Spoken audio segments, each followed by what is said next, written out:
Good morning. It's coffee time with Gas. Amen. Okay. Our gospel reflection for today, the parable of the Good Samaritan, taken from Luke 10, verses 25 to 37. Let us pray. Come, Holy Spirit, I need you. Come, Holy Spirit, I pray.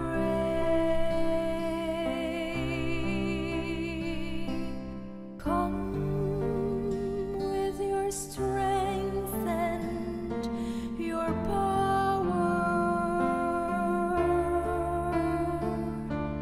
Come in your own special way. A reading from the Holy Gospel according to Luke. There was a scholar of the law who stood up to test Jesus and said, "Teacher, what must I do to inherit eternal life?" Jesus said to him, "What is written in the law? How do you read it?" He said in reply, "You shall love the Lord your God with all your heart, with all your being, with all your strength, and with all your mind, and your neighbor as yourself." He replied to him, "You have answered correctly. Do this and you will live." But because he wished to justify himself, he said to Jesus, "And who is my neighbor?" Jesus replied, "A man fell victim to robbers as he went down from Jerusalem to Jericho. They stripped and beat him and went off, leaving him half dead. A priest happened to be going down that road. But when he saw him, he passed by on the opposite side. Likewise a Levite came to the place, and when he saw him, he passed by on the opposite side. But a Samaritan traveler who came upon him was moved with compassion at the sight. He approached the victim, poured oil and wine over his wounds and bandaged them. Then he lifted him up on his own animal, took him to an inn, and cared for him.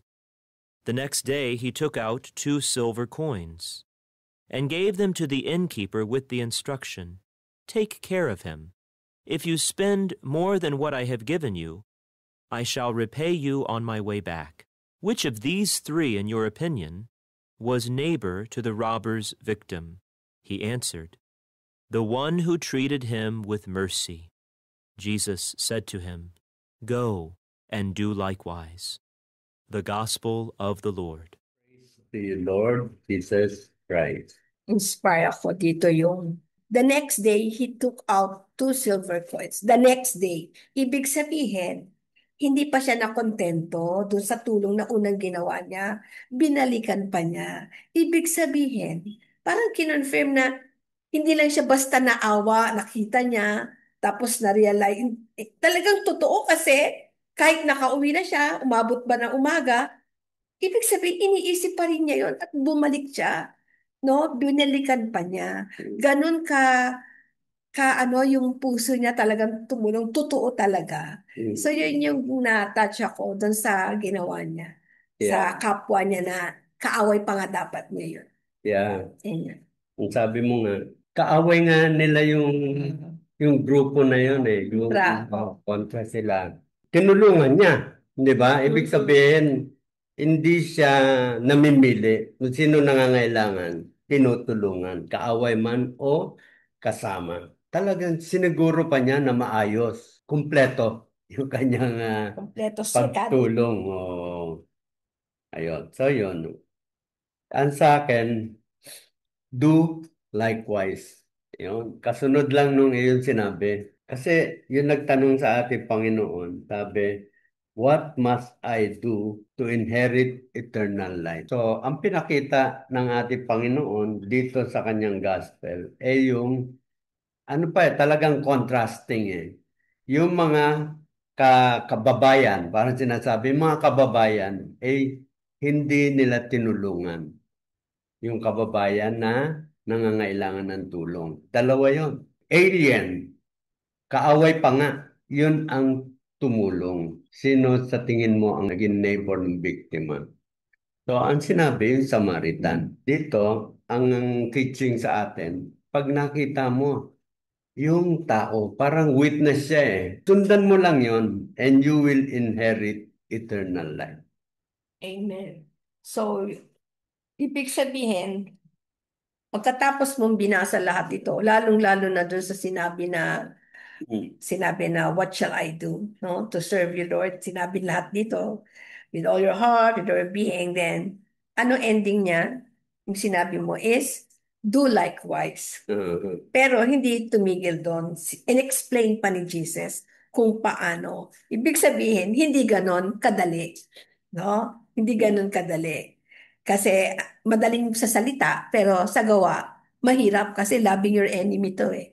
'Di ba? Yan. Okay, so message sa atin is do likewise. Do likewise. Pero, di ba, yun na nga, kailangan totoo. Kasi you cannot do likewise if fake yung paggawa mo o kaya parang bugso lang. Kasi ito yung, sa kanya, hindi, yung bugso lang, hindi na niya dapat binalikan yun. Parang naawa ka lang tapos na, ay, na-realize ko, ba't ko tinulungan yun? Eh, kaaway ko yun. Hindi mo na binalikan. Pero ibig sabihin, yung pagtulong niya, tinanggal niya yung mga situation na kaaway niya o kaano niya, di ba? So talagang totoo. So siguro parang nire-remind tayo dito ni Lord na tignan natin yung ginagawa natin. Pwedeng sabihin natin na very charitable tayo, pero pwedeng pangibabaw lang yun. Pwedeng nagbibigay lang tayo kasi parang ang sarap. No? Ang sarap pamigay. Parang ganon. Or kaya ka namimigay o tumutulong dahil maraming nakakakita sa iyo, natutuwa sila sa iyo. Siyempre, natutuwa ka rin dahil may natutuwa sa iyo, di ba? Or namimigay ka kasi sobra-sobra yung pera mo eh. Sobra yan eh. Pero pag konti pera mo, ang tanong, bibigay mo pa ba yon? O kaya, pag hindi ka pinapansin ng tao, magiging charitable ka pa rin ba? So parang ang sinasabi dito, tignan natin yung motive natin. Tapos yung motive natin, malalaman natin yun sa pakiramdam natin. No, mararamdaman natin yan eh. Mayroon tayong peace. Si God ang mag-a-affirm yan, lalo-lalo na pag wala na tayo dito sa mundong ito. Magugulat na lang tayo, sasabihin mo sa sarili mo na, naku, buti na lang pala, nagawa ko yun, di ba? Without you knowing it, no? Ginagawa mo lang. Because andyan na sa'yo talaga yung puso na talagang matulungin ka. Amen. And that is from the grace of God. Yeah.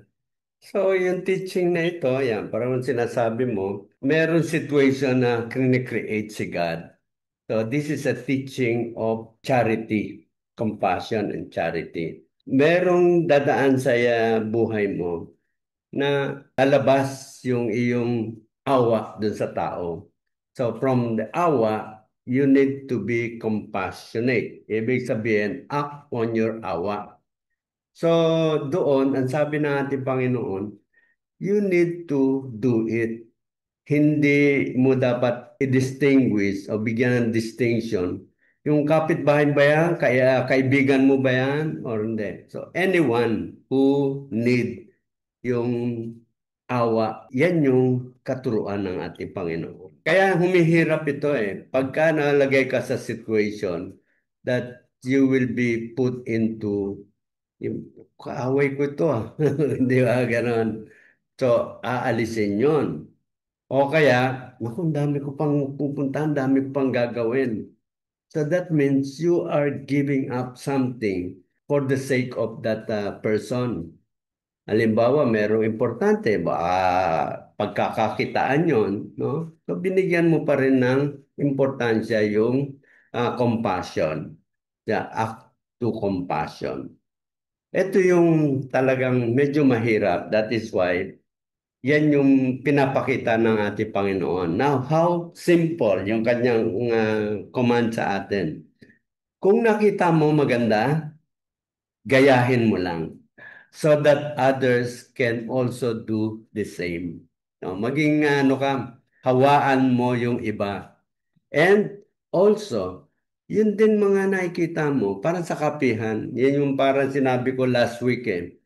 Sabi ko, pag nandun po tayo sa kapihan, we need to be observant kasi lahat ng nandun, good and bad, sinners or saints, ang ating ini-invite sa kapihan. Lahat po tayo imperfect. Kaya yun yung sinasabing may sama pa rin tayo. Ngayon, ang kagandahan nun, bakit din maganda na mix po yung nandun?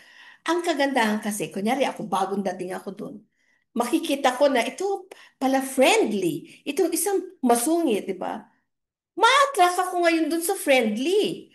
O, di ba? So, yun ang gagayahin ko. Parang ganon. So, nakikita mo ngayon, hindi maganda ang ugaling ganito Ito maganda.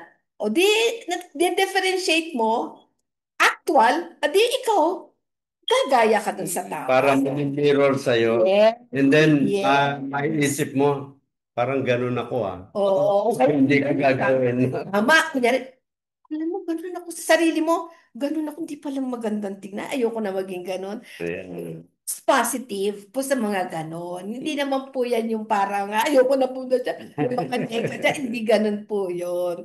Ang ganda kasi talagang maganda. Tsaka ang kagandahan din pala nun, matututo po tayong ma-mix, no? Na makisama sa lahat ng personality ng tao. Matututo tayo, no? Tulad nito, di ba? Magkaaway sila. Bakit tama yung ginawa niya?